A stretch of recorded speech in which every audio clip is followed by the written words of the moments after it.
காலை தேநீர்ங்கிறது ஒரு ஆவாரை கஷாயமா இருக்கலாம், ஒரு நெல்லிக்காய் தேநீரா இருக்கலாம், ஒரு பிளாக் டீயா இருக்கலாம், இல்ல வெயில் வந்துருச்சா நல்ல நீராகாரம் எடுத்துக்கொள்ளலாம். அப்ப காலையில் உற்சாகம் கிடைக்கிறது, கூடவே ஒரு கூடுதல் உடல் நலத்திற்கான சில சத்துக்களும் சேர்ந்து கிடைக்குது. இப்போ அந்த காலையில குடிக்கக்கூடிய அந்த ஒரு நீராகாரம் எடுத்துட்டோம்னா அது வெறுமன முந்தின நாள் சாதத்துல தண்ணி ஊற்றி வச்சு கரைச்சி அப்படியே குடிக்கிறோம், அதுல ஸ்டார்ச் இருக்கு அப்படின்னு நினைக்கிறாங்க. அது கிடையாது. அது ஒரு நாள் தண்ணி ஊற வச்சு மறுநாள் அதை பிழிந்து குடிக்கும் போது அதுல ஏகப்பட்ட ப்ரோபயோட்டிக் இருக்கு, லாக்டோபாசிலஸ் எக்கச்சக்கம் இருக்கு. அந்த லாக்டோபாசிலஸ் வந்து நம்ம குடலுக்குள் நமக்காக உள்ள எப்படி மண்ணுக்கு உள்ள நமக்கு கண்ணுக்கு தெரியாத நுண்ணுயிரிகள் நமக்காக உழைத்து கொண்டிருக்கிறவோ அதே மாதிரி நம் குடலுக்கு உள்ள ஏகப்பட்ட நுண்ணுயிர்கள் நமக்காக வேலை செய்து கொண்டிருக்கின்றன. கட் பிரெயின் ஆக்சிஸ் கண்டுபிடிக்கிறான். உன் குடல் நல்லா இருந்தா தான் மூளை நல்லா இருக்கும் அப்படிங்கிறான். இது எத்தனை காலம் நம் பெரியவர்கள் சொல்லியிருப்பாங்க. மலம் நல்லா கழியணும், வயிறு வாயு இருக்கக்கூடாது, சீரணம் சரியா இருந்தா நீ நல்லா இருப்ப. இது அந்த காலத்துல உள்ள சாதாரணமா சொல்லக்கூடிய விஷயம். இன்னைக்கு அதை ஆங்கில வார்த்தைகள்ல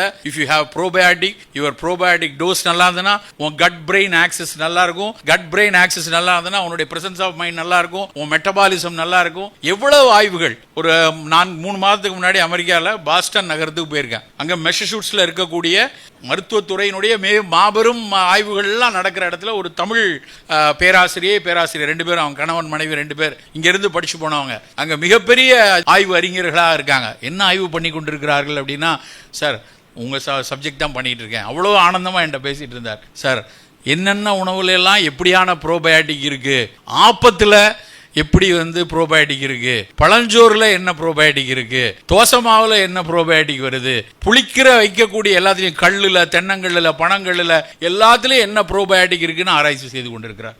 அவர் சொல்றாரு, நான் கேட்கிறேன், சார் ஆய்வு முடிவுலாம் இருக்கட்டும், நல்லது தானே அப்படின்னு நான் என்னை வலியுறுத்திக்கிறதுக்காக நான் கேட்கிறேன். அவர் சொல்றாரு, எந்த லேப்லயும் இப்படி செய்ய முடியாது சார், அவ்வளவு நேச்சர் அபண்டன்ட் ஆஃப் ஹெல்த்துக்கு கொடுக்குது, சாப்பிடணும், நீங்க போய் பேசுங்க சாப்பிடறதுக்கு, அதை பத்தி நான் அதை ஆய்வு செய்து கொண்டிருக்கிறேன் என்று சொன்னார். அந்த அளவுக்கு மிகச்சிறந்த விஷயங்கள் நம்முடைய உணவுகள்ல கொட்டி கிடக்கு. அவற்றை நாம அப்படியே கால ஓட்டத்துல வேக வேகமா ஓடிக்கொண்டிருக்கிறோம். இன்னொரு நண்பர்கிட்ட வரும்போது பேசி கொண்டிருந்தேன். இப்போ நம்ம சாப்பிட்டோம் சார் காலையில், இந்த இடத்துல ஒரு சோள உப்புமா, ஒரு ராகி இட்லி, கொஞ்சம் தேங்காய் சட்னி, அதுக்கப்புறம் இப்படி ஒரு உணவாக எடுத்தோம். இந்த 10 உணவு இருக்குன்னு வச்சுக்கோங்களேன், 8 உணவு எடுத்தோம். இந்த 8 உணவை அப்படியே நவீன அறிவியல் கண்ணோட அதை பார்ப்போம். பார்த்தீங்கன்னா எவ்வளவு மைக்ரோ நியூட்ரியன்ட் இருக்கும், அதில் எத்தனை சின்ன சின்ன கனிமங்கள், இரும்புச்சத்துல இருந்து, கால்சியம் சத்துல இருந்து குட்டி குட்டி கனிமங்கள், அப்புறம் அந்த ராகியில் இருக்கக்கூடிய கருஞ்செம்மை நிறத்தில் இருக்கக்கூடிய ஃபீனாலிக் காம்பவுண்டு, இவ்வளவு கூட்டு தொகுப்பு மிக குறைந்த அளவில் கணக்கு போட்டாலும் ஒரு 150 நியூட்ரியன்ட் அதில் இருக்கும். ஒரு பிரெட்டு ஜாம்லையும், இல்லை ஒரு பிரெட்டு பட்டர்லையும், இல்லை ஒரு பீஸாலையும், ஒரு பர்கர்லையும், இல்லை டோனட்லையோ, இல்லைன்னா குரோசியாண்ட்லையோ இவ்வளவு இருக்குமா? யோசிச்சு பார்ப்போம். அப்போ மிக குட்டி குட்டியாக பரிமாறப்படக்கூடிய இந்த விஷயங்கள், அதுக்காக இதெல்லாம் சாப்பிட்டோன்னே எல்லா விட்டமினும் சர்றன்னு ஏறியும் நான் சொல்லலை. பட் தினம் அதை எடுக்கும்போது, இந்த மாதிரி உணவுகளை எடுக்கும்போது அது குட்டி குட்டியான ஒரு அக்கறைகளை நம்ம கொடுத்துட்டு இருக்கோம். எப்பவுமே ஒரு விஷயம் நல்லா புரிந்து கொள்ள வேண்டியது என்னன்னா, நம் உடலில் இருக்கக்கூடிய நோய்களை நம் உடல் தான் அதை சரி பண்ணுது. டாக்டர் கொடுக்குற மருந்து, டாக்டர் நோய் கணிக்கிறாரு, அதுக்கு உதவி செய்யக்கூடிய சில கூறுகளை கொடுக்குறாங்க. But healing finally happens with the bodies own intellect. நம்ம மைட்டோகாண்ட்ரியால பதிவு செய்யப்பட்டிருக்கிற அந்த குணப்படுத்தக்கூடிய ஆற்றலும், செல்லுல இருக்கக்கூடிய அந்த பயாலஜில பல ஆயிரம் ஆண்டுகளாக காப்பாற்றப்பட்ட அந்த அறிவியல் அதுக்குள்ள இருக்கு. அதுதான் குணப்படுத்துறது. அதுக்குரிய அதை ஊக்குவிக்கக்கூடிய, அதுக்கு இடையூறா இருக்கக்கூடிய சில விஷயங்களை தடுக்கிறதுக்குள்ள மட்டும்தான் மருந்து.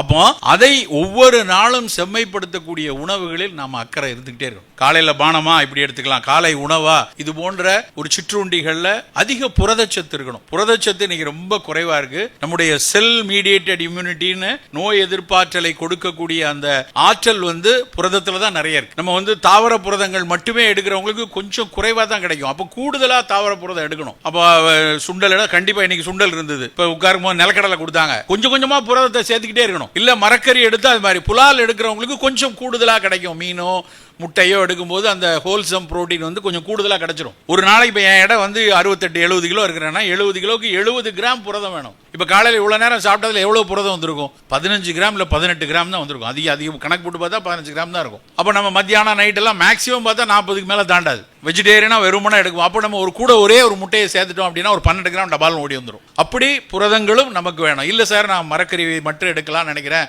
என்னுடைய உளவியல் ரீதியாக நான் புலால் வெறுக்கிறேன் என்றால் ஓகே, அப்ப அதுக்கேற்ற மாதிரியான புரதச்சத்து கூடுதலாக உள்ள உணவை நம் உணவில் எடுத்துக்கொள்ளணும். இது ரொம்ப அடிப்படையான விஷயம். ரெண்டாவது முக்கியமான விஷயம் உணவில் 6 சுவை அடிப்படையில் எல்லா சுவையும் எல்லா உடலுக்கு மிக மிக முக்கியமானது.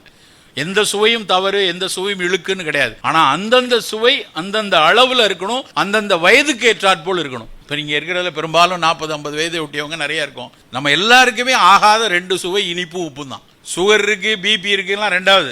இனிப்பு உப்பு குறைத்தே ஆகணும். இல்லை சார் நான் நாட்டு சக்கரை தான் போட்டுக்கிறேன், நான் பனை வெல்லம் தான் போட்டுக்கிறேன், அதுவும் கிளைசமிக் இண்டெக்ஸ் குறைவு, கிளைசமிக் லோடு கூட தான் இருக்கும். ஒரு விழா காலங்களில் எடுத்துக்கொள்ளலாம். ஒரு விழா காலம், ஒரு மன மகிழ்ச்சிக்கு நான் கொஞ்சம் கருப்பட்டி எடுத்துக்கிட்டேன், ஒரு தேன் வச்சு எடுத்துக்கலாம். தினம் நான் கருப்பட்டி காப்பி காலையிலேருந்து 4 தடவை குடிப்பேன், அதில் 1.5 ஸ்பூன் போட்டுப்பேன், அதான் சுகர் இல்லை அப்படின்னு நினைக்கிறது நம்மளே நாம முட்டாள் ஆக்கி கொள்ற ஒரு விஷயம். நாம் இனிப்பு உப்பை குறைத்து தான் ஆகணும். இனிப்பாவது பல பேர் ஆரம்பிச்சிட்டாங்க. இப்போ இங்க எல்லாம் காப்பி கொடுக்கும்போது உங்களுக்கு வேணா போட்டுக்கோங்க அப்படின்னு சர்க்கரையை கொண்டு வராங்க. அதெல்லாம் ஒரு மிக அழகான அறிவியல் பூர்வமான அறச்செயல் என்னை பொறுத்த வரைக்கும்.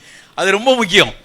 ஆனால் அதுக்கு அடுத்த ஒரு பாயிண்ட்ல என்னன்னா, உப்பை நம்ம விட மாட்டேங்கிறோம். உலகத்திலேயே மிக அதிக உப்பு சாப்பிட்ற கூட்டம் நம்ம தமிழ் கூட்டம் தான். உப்பு அப்படி போட்டு ஏன் நான் சும்மா சொன்னேன்னா அந்த புள்ளி விவரத்தை வைத்தே சொல்றேன். உலக சுகாதார நிறுவனம் சொல்றது ஒரு நாளைக்கு 4 கிராம் உப்பு எடுக்க சொல்றான். ஆனா நம்ம ரொம்ப சாதாரணமாக எந்த வீட்டில் கணக்கு பார்த்தாலும் ஒவ்வொரு வீட்லையும் 8 கிராம் சாப்பிட்றோம். 4 கிராம் சாப்பிட்ற இடத்துல டபுள் மடங்கு உப்பு சாப்பிட்றதுனால தான் இங்க உள்ள சர்க்கரை நோயாளிகளுக்கு மிக அதிக அளவில் சிறுநீரக செயலிழப்பு வருது. டயபெட்டிக் வெளிநாட்டில் இருக்கிறவங்களை காட்டிலும் நம்ம ஊர்ல 15 வருஷம் 20 வருஷம் தாண்டிட்டுனா லைட்டா ரீனல் டேமேஜ் வர ஆரம்பிச்சிருது. ரொம்ப எச்சரிக்கையா இருக்க வேண்டிய சூழல் அந்த நேரத்தில் வர ஆரம்பிக்குது. நண்பர்களே, நாம் இனிப்பையும் உப்பையும் குறைக்கணும். சரி, இது ரெண்டையும் குறைக்கணும். எதை கூட்டணும்? கசப்பையும் துவர்ப்பையும் கூட்டணும். கசப்பும் துவர்ப்பும் கூட்டிடுங்க, இனிப்பு உப்பையும் குறைத்துருங்க. புளிப்பு காரத்தை மிதமாக வைத்து, அது மிதமா இருக்கணும். புளிப்புல நம்ம தக்காளினா ஆக்சாலிக் ஆசிட், புளினா டாட்டாரிக் ஆசிட், குடம்புளினா ஹைட்ராக்சி சிட்ரிக் ஆசிட், எலுமிச்சம்பழம்னா ஒவ்வொன்றும் ஒரு சிட்ரிக் ஆசிட், இப்படி ஒரு அமிலங்கள் ஒவ்வொன்றுக்கும் ஒரு நல்ல குணம் இருக்கு. ஆனா அளவா எடுத்துக்கொள்ளணும். காரம் என்றால் முடிந்த வரைக்கும் மிளகு. காரம் காலகாலமா நம்ம பல 1000 ஆண்டுகளா மிளகத்தான் பயன்படுத்திட்டு வந்தோம். மிளகு போல பச்சை கலர்ல ஒரு காய் வந்துச்சு, சில்லி நாட்டில இருந்து வந்துச்சு. மிளகு போல இருக்குங்கிறதுனால தான் அதுக்கு மிளகாய் அப்படின்னு பேரே வச்சான். மிளகு போல, மிளகாய்னா மிளகு போலன்னு அர்த்தம். ஆனா அது என்னைக்கு வந்துச்சோ மிளகை ரீப்ளேஸ் பண்ணிருச்சு. சுத்தமா ரீப்ளேஸ் பண்ணி நம்ம வெறும் மிளகாவத்திலையும் எடுக்கிறோம்.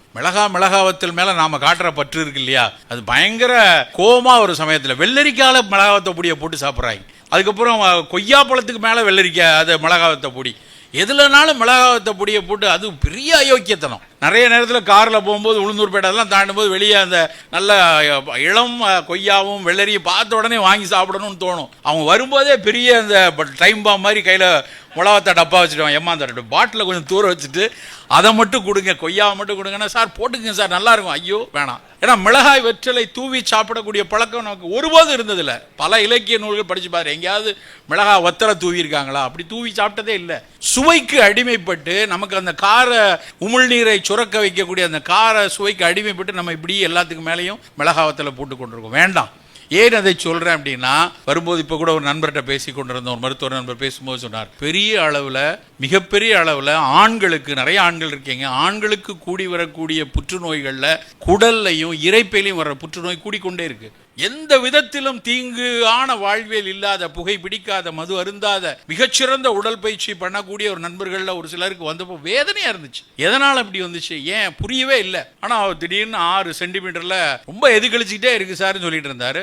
முழுங்க முடியல, எனக்கு ஏதாவது சாப்பிட்டா முழுங்க முடியும், எதுக்கும் எண்டோஸ்கோப் போட்டுக்கு பார்த்துங்க சார், பார்த்துருங்க. அதுக்கு அவருக்கு ஒரு அச்சம். அதெல்லாம் கண்டிப்பா பாருங்க. முழுங்க முடியல நீங்க சொன்னதுக்கு அப்புறம் பார்க்காம இருக்கக்கூடாதுன்னு பார்த்தா 6.5 சென்டிமீட்டர்ல இருக்கு. இவ்வளவு பெருசுக்கு ஒரு டென்னிஸ் பால் சைஸ்ல கட்டி. ஒரு நாள் ஒரு சிறு பலகீனம் கூட அவர் கொடுத்ததில்லை. ஆனால் அப்படியான கட்டி. படிக்கும் பொழுது இந்தியாவில் அதிகரித்து வரக்கூடிய புற்றுநோய்கள்ல இரைப்பை புற்றுநோயும் குடல் புற்றுநோயும் எழுதி கொண்டிருக்கிறார். நாங்கெல்லாம் படிக்கிற காலத்துல நாமெல்லாம் சாம்பார் சாப்பிட்ற கூட்டம்பா, நமக்கு அதுல மஞ்சள் இருக்கு, சீரகம் இருக்கு, அதனால கண்டிப்பா குடல்ல எல்லாம் புற்றே வராது அப்படின்னு படிச்சிருக்கோம். நாங்க படிச்சிருக்கோம். ஆனா அது மாறிடுச்சு.